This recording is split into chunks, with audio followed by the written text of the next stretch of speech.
Good morning कैसे हो क्या हाल चाल है। तो ये वीडियो रिगार्डिंग है most expected current affairs for SBI clerk mains and IBPS clerk mains के लिए। ठीक है, तो ध्यान से देखिएगा। एक एक करंट अफेयर्स में क्या क्या पढ़ना चाहिए वो थोड़ा सा ध्यान देखिएगा। उसके बाद आप जैसे भी पढ़ते हो उस तरीके से पढ़ना इस वीडियो के देखने के बाद। ठीक है, अगर इस वीडियो पे ठीक ठाक व्यूज आ गया, मैं टारगेट कर रहा हूँ कि 1000 प्लस व्यूज आ गई आज देख के, तो मैं इसको कंटिन्यू डेली एक वीडियो डालूंगा 10 से 15 मिनट की, जिसमें आपको मोस्टली मैं जुलाई से लेके अक्टूबर तक कोशिश करूंगा कवर करने का। ठीक है, तो चलिए स्टार्ट करते हैं। और प्लीज वीडियो को लाइक कर लीजिएगा, जो नया है चैनल को सब्सक्राइब कर लीजिएगा। जुलाई से हम स्टार्ट कर रहे हैं। ठीक है, तो जो पहला है देखिएगा, ग्लोबल पीस इंडेक्स 2025। आपको क्या पढ़ना है? 19वां एडिशन था, 19th एडिशन था। कौन पब्लिश कर रहा है? Institute for economic and peace. इसका हेडक्वार्टर भी याद रखिएगा, स्टैटिक में सिडनी है। ठीक है, कितने कंट्रीज को लिया गया है? 163 कंट्रीज को लिया गया है। इंडिया का रैंक कितना है? 115th है। ठीक है, और स्कोर कितना है? 2.229 है। ठीक है, ये याद रखिए स्कोर। अब भारत की रैंक जो थी, इंडिया की रैंक 2024 में 116 थी, तो एक रैंक का लॉस हुआ, ये भी याद रखिएगा। फर्स्ट पे कौन है? आइसलैंड है विथ स्कोर 1.95। ठीक है, कंटिन्यूअस 17th रो ये टॉप किया है, ये भी याद रखिएगा। Continuous 17th consecutive year top किया है। सेकंड पे आयरलैंड है, थर्ड पे न्यूजीलैंड है, फोर्थ पे ऑस्ट्रिया है, ऑस्ट्रेलिया नहीं ऑस्ट्रिया। फिफ्थ पे स्विट्जरलैंड है, सबसे लास्ट है 163rd है, लास्ट रसिया है। सेकेंड लास्ट है, सेकेंड है मतलब सेकेंड लास्ट कर सकते हो, यूक्रेन है। ठीक है, अब उसके बाद देखो इंडिया के नाइबर कंट्रीज, अब उसके बारे में भी रैंक पता होना चाहिए। जैसे भूटान का रैंक 21 है, नेपाल का 76 है, श्रीलंका का 97 है, चाइना का 98 है, बांग्लादेश 133 है, पाकिस्तान 144 है, म्यांमार 153 है। अब इसमें जो क्वेश्चन आते हैं ना वो पढ़ना, पैरामीटर्स पढ़ना। कितने पैरामीटर्स पे ये कैलकुलेट होता है? 3 पैरामीटर्स हैं। एक तो safety and security domain, ongoing conflict domain और मिलिटराइजेशन डोमेन। ठीक है, और थोड़ा सा मैं इसमें अपना ऐड ऑन करा हूँ, ये मैंने अपने से ऐड ऑन करा हूँ। ठीक है, अब क्या होता है ना कि अब रैंकिंग में ये लोग क्या करते हैं, एसबीआई कलर का मैंने जो आदत देखा है, ये नीचे से आपको टॉप पूछेंगे। तो टॉप 5 मोस्ट अनपीस कंट्रीज, सबसे लास्ट रसिया, सेकेंड लास्ट आपका यूक्रेन, तीसरे पे सूडान है, चौथे पे कोंगो है, 5th पे है सबसे लास्ट यमीन है, यमन। तो ये आप ध्यान रखिएगा। ठीक है, तो इतना आपको ध्यान रखना है एक रैंक में। चलिए, अब एसबीआई का पेपर दे रहे हो, थोड़ा सा एसबीआई के बारे में आपको पता होना चाहिए कि क्या हुआ है। SBI at 17th a legacy institution that mirrors India's economic rise. ये सब नहीं पढ़ना है, ये सब स्टोरी है, इस सबको इग्नोर करना सीखो। ठीक है, सिंपल सा है कि 17th फाउंडेशन डे था एसबीआई का, ये याद रखना है। कब हुआ था? 1 जुलाई 2025 को एसबीआई का 17th एनिवर्सरी था। ठीक है, स्टैब्लिश्ड कब हुआ? 1 जुलाई 1955 को, ये भी याद रखिएगा। SBI is now a Fortune 500 company with an asset base of over 61 trillion asset of October 22। अब 61 ट्रिलियन मतलब 61 लाख करोड़ रुपए। ठीक है, जिससे कि ये फॉर्च्यून 500 कंपनी में लिस्टेड हो चुकी है। ठीक है, SBI has also established an international office with 241 offices in 29 का। अब देखो, अब ये इंटरव्यू के लिए भी है, एस्थेटिक्स भी है कि इंटरनेशनल ऑफिस कितने हैं एसबीआई के? 241 ऑफिसेस है, कितने कंट्रीज में? 29 कंट्रीज में, इंटरनेशनल कंट्रीज में। ठीक है, अब देखो थोड़ा previous year data. In financial year 2024-25 SBI का नेट प्रॉफिट था 70,901 करोड़ रुपए, और SBI also paid a dividend to government 8,076.84 crore rupees government को डिविडेंड दिया था। ठीक है, डिविडेंड क्या होता है कि कोई कंपनी प्रॉफिट कमाती है तो उसी प्रॉफिट का हिस्सा होता है डिविडेंड। ठीक है, अब स्टैटिक हिस्ट्री देखो, इसीलिए मैं बोलता हूं कि एसबीआई नेशनलाइजेशन बैंक क्यों नहीं है, नहीं है। अब देखो, बैंक ऑफ बंगाल 1806 में बना था, बैंक ऑफ बॉम्बे को बनाया गया था 1840 में, बैंक ऑफ मद्रास को 1843 में। इन दोनों को, तीनों को मर्ज करके इंपीरियल बैंक ऑफ इंडिया बनाया गया था, जिस जो प्राइवेट था, मर्ज किया गया था तीनों को इंपीरियल बैंक ऑफ इंडिया के नाम से 1921 में। फिर इसी को नेशनलाइज किया गया था। ठीक है, इसको नेशनलाइज किया गया था, इंपीरियल बैंक ऑफ इंडिया को नेशनलाइज किया गया था, तब जाके इसका नाम चेंज हुआ स्टेट बैंक ऑफ इंडिया 1 जुलाई 1995 में। ठीक है, ये याद रखिएगा। Got it? चलिए, अब आइए, ये देखिए अभी तक ये क्वेश्चन नहीं बना है, शायद अब आके आपको नेक्स्ट एग्जाम में बनेगा। India launches first maritime NBFC, बहुत सारे एनबीएफसी है। तो फर्स्ट टाइम मैरीटाइम एनबीएफसी आया है, उसका उसका नाम है Sagarmala finance corporation limited. It is a government NBFC. अब इसके जो चेयरमैन है ना, टीके रामचंद्रन, ये भी याद रखिए, टीके रामचंद्रन। कौन इनोग्रेट किए थे फर्स्ट मैरीटाइम एनबीएफसी को? सर्बानंदा सोनोवाल, ठीक है। It will support the strategic sector in the maritime sector में, मतलब इसका काम होगा कि मेरीटाइम सेक्टर को लोन वगैरह देना, ठीक है। लाइसेंस गिवन बाय, कौन देती है लाइसेंस एनबीएफसी का? आरबीआई।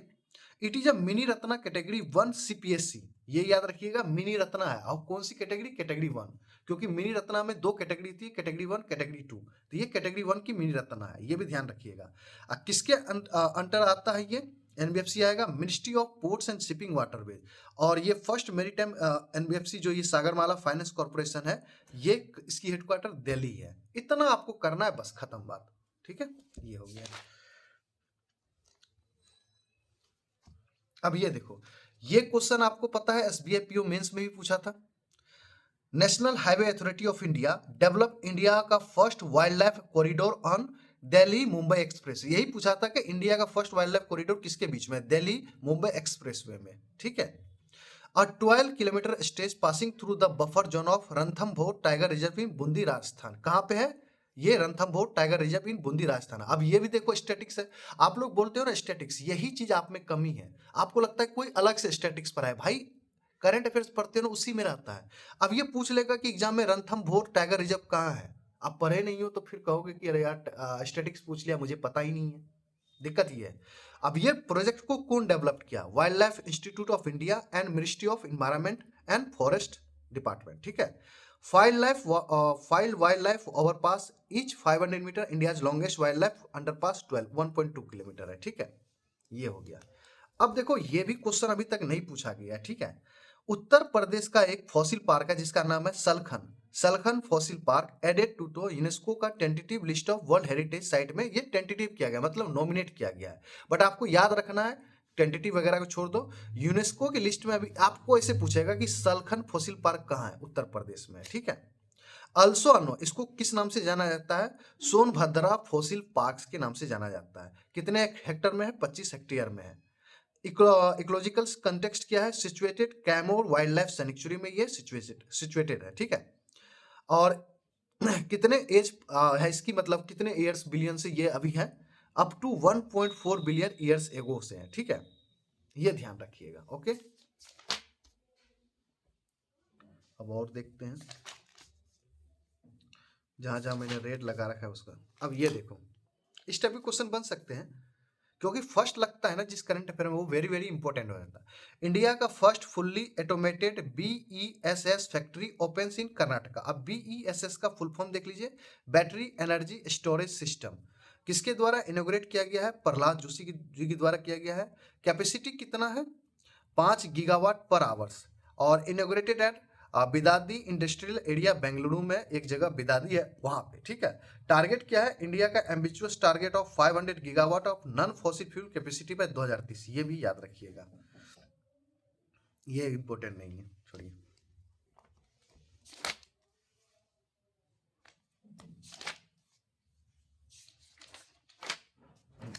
अब इधर आ जाइए। अब ये अपॉइंटमेंट है, रीअपॉइंटमेंट है, अच्छा है कि अभी रिसेंटली आपसे पूछ लेगा कि president of kho kho federation of India कौन बना है? सुधांशु मित्तल जी। कितने ईयर्स के लिए रीअपॉइंट पे? 4 ईयर्स के लिए। अब इसके kho kho federation of India के सेक्रेटरी कौन है? उपकार सिंह बर्क। ट्रेजरी कौन है? गोविंद शर्मा जी, ठीक है। अब देखो, एसबीआई का पेपर दे रहे हो, थोड़ा सा एसबीआई न्यूज तो पढ़ना पड़ेगा।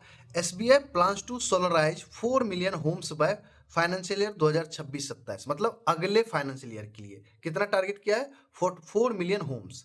ये बस याद रखिएगा। क्यों? अब क्यों किया गया है सोलराइज करना है? इंडिया नेट जीरो 2070 टारगेट्स है, launch a solar rooftop programme के तहत। बस इतना पढ़ना है, नीचे में क्या लिखा हुआ है वो मत पढ़िए, ठीक है।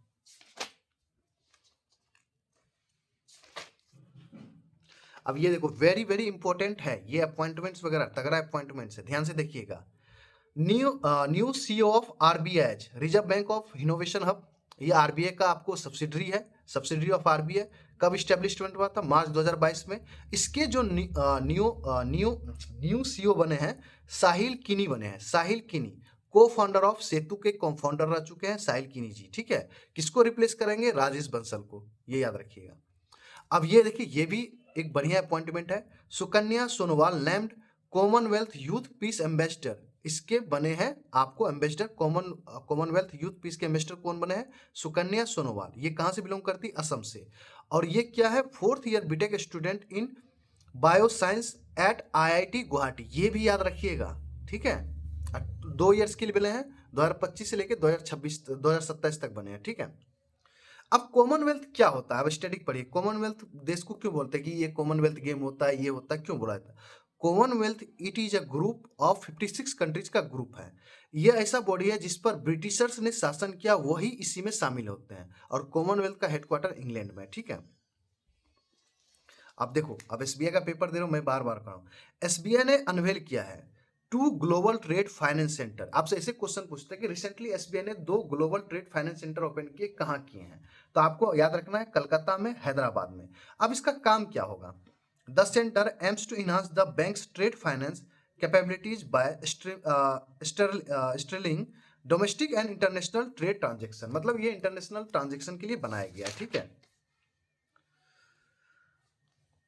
बस आपको सिंपल से उसमें याद रखना है कि 2 ट्रेड वाले खुले हैं SBI के, कहाँ खुले हैं, बस, ठीक है।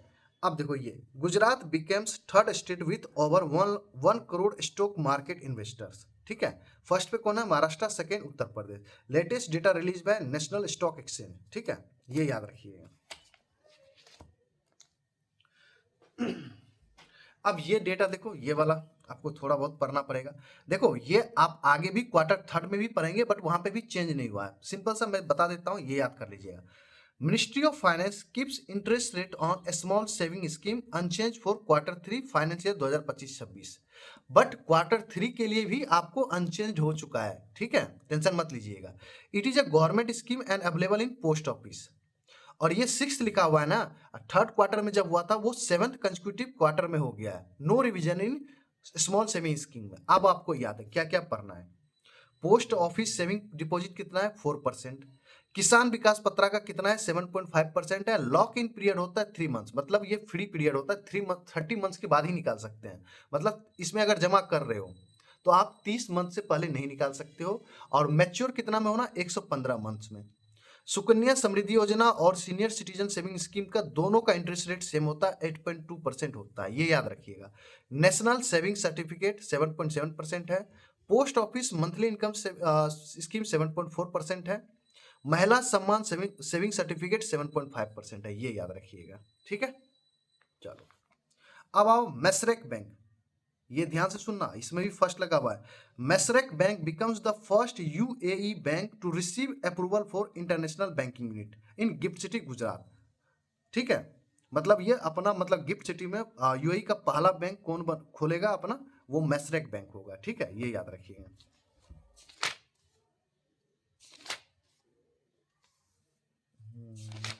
और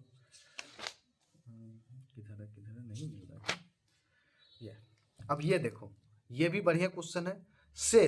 सेल ओपन किया है अपना first overseas office in Dubai. Dubai में ये अपना फर्स्ट ओवरसीज ओपन किया है। रिसेंटली पूछेगा कि अभी दुबई में फर्स्ट ओवरसीज ऑफिस कौन खोला है, तो SAIL. First international office in middle east, ठीक है। 3rd public sector unit under the ministry of steel to have open its overseas office in Dubai. पहला है NMDC, दूसरा है मेकॉन, और तीसरा सेल बन गया है, ठीक है, ये याद रखिएगा।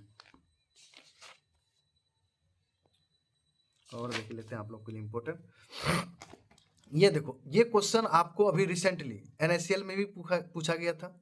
मैप में इंडिया का एक मैपल्स ऐप है, integrates DIGIPIN to generate digital addresses, ठीक है। और ये मैपल सेट किसके साथ पार्टनरशिप किया था? इंडिया पोस्ट के साथ। अब इसके डिगीपिन का फुल फॉर्म है डिजिटल पर्सनल आइडेंटिफिकेशन नंबर। आपसे पूछ सकता है कि इसमें कितने नंबर के कोड होते हैं, तो वो होते हैं 10 करेक्टर अल्फान्यूमेरिक के होते हैं, ठीक है, ये याद रखिएगा। डिगीपिन का 10 करेक्टर अल्फान्यूमेरिक होता है, okay. It is first comprehensive last mile digital address system. और ग्रिड लेवल एक्यूरेसी कितना है? 3.8 मीटर इंटू 3.8 मीटर, ठीक है, बस ये है। देखो, यही पूछा था NSCL में। अभी LIC जो पूछा है कि दिगी पिन को कौन डेवलप किया है? IIT Hyderabad, NRC plus ISRO ने मिलकर किया है, ठीक है। ये अब आओ बढ़िया question. Colombia and Uzbekistan join BRICS backed NDB national new development bank as a new member. मतलब आप सिंपल से समझिए कि न्यू डेवलप्ड बैंक में अभी न्यू मेंबर कौन बना है, कोलंबिया उज्बेकिस्तान। तो अब टोटल मेंबर कितने हो गए एनडीबी में? 11। एनडीबी प्रेसिडेंट कौन है? डिल्मा रोसेफ। 17th ब्रिक्स 2025 का कहाँ समिट होगा? रियो डे जेनेरियो ब्राजील में। और 9th मेंबर ऑफ एनडीए कौन बना था? एनडीबी अल्जीरिया मई 2025 में बना था, ठीक है। और इसका हेडक्वार्टर संघाई चाइना है, ये याद रखिएगा। अब ये देखो यहाँ पे भी फर्स्ट लगा हुआ है, इंडिया का फर्स्ट कोऑपरेटिव यूनिवर्सिटी इनोग्रेटेड। अब उसका नाम क्या है? त्रिभुवन सहकारी यूनिवर्सिटी। कौन इनोग्रेट किया था? अमित शाह जी। इनोग्रेटेड एट आनंद गुजरात, ठीक है। Named after Tribhuvan Kashibhai Patel, the legendary founder and cooperative icon of Amul. कितने कोस्ट से बना है ये? 500 करोड़ से। एरिया में 125 एकड़, ठीक है। अब ये देखो अभी तक ये क्वेश्चन नहीं बना है, तो मुझे लगता है कि आगे चल के ये क्वेश्चन बनेगा। Bulgaria to join eurozone as 21st member from 1 January 2026। अब यूरोजोन में कौन देश आता है? इसमें वो देश आता है जो अपनी करेंसी को कन्वर्ट यूरो में करते हैं और यूरो को अडॉप्ट करता है, वही जोन है। तो आप सिंपल से समझिएगा कि अभी यूरो जोन में 21st मेंबर का कंट्री कौन बना है? बुल्गारिया, ठीक है। अब बुल्गारिया का कैपिटल सोफिया है, ये याद रखिएगा। Bulgaria will replace it's national currency Bulgarian लेव। मतलब इसका करेंसी लेव था, जिसको चेंज करके अब ये यूरो में डील करेंगे, ठीक है। ये याद रखिएगा।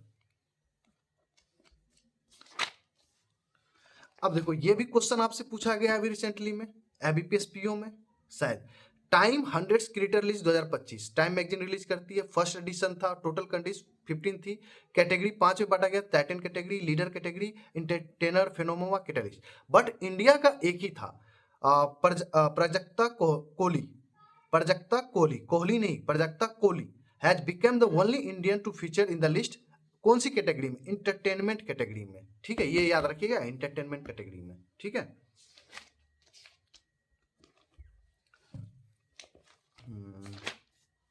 और देख लेते हैं इंपॉर्टेंट इंपॉर्टेंट इंपॉर्टेंट देख लेते हैं। ये इंपॉर्टेंट नहीं है, इंपॉर्टेंट इंपॉर्टेंट इंपॉर्टेंट। ये देखो ये भी क्वेश्चन आपको इस बार के किसी भी एग्जाम में पूछ चुका है ना। तलाश इनिशिएटिव, तलाश का फुल फॉर्म पूछा था। अब Talash initiative setup to foster holistic excellence among Eklavya model residential school student. अब इसका फुल फॉर्म पूछा था कि सेकंड वाला ए का मतलब क्या होता है। तलाश में 2 ए है, तो फर्स्ट वाला का ना पूछ के सेकंड वाला पूछा था। अब सुनिएगा तलाश का।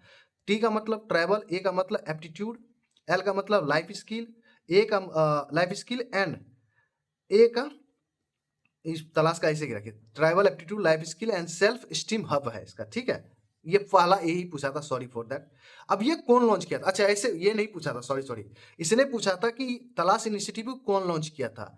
नेस्ट किया था और प्लस यूनिसेफ इंडिया के द्वारा ये लॉन्च किया गया था। ओहो ये था, ठीक है, ये किया गया था, ओके। अब ये क्वेश्चन देखो अभी रिसेंटली एग्जाम में पूछा है। PM Modi sets $20 billion trade target with Brazil in next 5 years. क्या ये क्वेश्चन पूछा था एग्जाम में कि नहीं? अभी रिसेंट एग्जाम में वेरी वेरी इंपॉर्टेंट लिखा हुआ था। एग्जिस्टिंग कितना अभी कितना चल रहा है ब्राजील के साथ? $12.2 बिलियन का।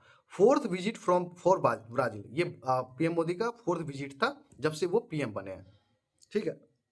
और PM Modi also emphasise India intent to expand the Mercosur trade agreement. Mercosur trade agreement में कौन कौन होता है? इसमें कौन कौन है? ब्राजील है, अर्जेंटीना है, पराग्वे है, उरुग्वे है। ये मर्कसर ट्रेड एग्रीमेंट के ग्रुप के मेंबर्स को भी याद रखिएगा, ठीक है, ध्यान से। चलिए अब देखो आईसीसी T20 वर्ल्ड कप होना है 2026 में, ठीक है, जहां पे भारत और श्रीलंका होस्ट करेगा। अब श्रीलंका क्यों होस्ट करेगा? क्योंकि पाकिस्तान खेलने नहीं आएगा, तो पाकिस्तान को वहीं श्रीलंका में भेजा जाएगा, तो इसीलिए। अब क्या हुआ कि इटली और नीदरलैंड्स ने क्वालिफाई कर लिया है फर्स्ट टाइम। सो फार टोटल टीम्स 15 टीम हो चुकी है, 5 टीम और है क्वालिफाई, क्योंकि इस बार का जो आईसीसी T20 वर्ल्ड कप होना है आपका 2026 में, उसमें 20 टीम होंगे, ठीक है। उससे पहले वो क्वालिफाई मैचेज वगैरह होते हैं, तो वो होता है, ठीक है। अब ये very very big big big award है, ये अभी तक पूछा नहीं गया, बट मुझे लगता है पूछ ले। वर्षा देशपांडे को कौन सा अवार्ड दिया गया है? 2025 का यूनाइटेड नेशन पॉपुलेशन अवार्ड दिया गया है, इसका 14th एडिशन था। अब ये वर्षा देशपांडे कौन है? एन एडवोकेट फ्रॉम सतारा, महाराष्ट्र। कब दिया गया? वर्ल्ड पॉपुलेशन डे 11 जुलाई को मनाया जाता है। अब ये क्या करती है? सी इज द सेक्रेटरी ऑफ दलित महिला विकास मंडल विच हैज फाउंडेड इन 1990 में, 1990 में। ठीक है, ये याद रखिएगा। चलिए आज का सवाल यहीं पे खत्म करते हैं। प्लीज कैसा लगा बताना। अगर व्यूज अच्छा आएगा, और मैं टारगेट कर रहा हूँ कि आज रात तक 1K हो जाए, मतलब 1000 प्लस व्यूज चले जाए तो बढ़िया है। और आप लोग लाइक करें, थोड़ा सा प्यार दिखाएं। अगर दिखाएंगे तो मैं कंटिन्यू रखा, नहीं दिखाएंगे तो भाई कोई बात नहीं, फिर मैं बनाने वाला भी नहीं हूँ, फिर वही शॉर्ट्स में चलेगा, फिर हमें क्या दिक्कत है। Thank you very much, good luck, enjoy कीजिए सेशन को।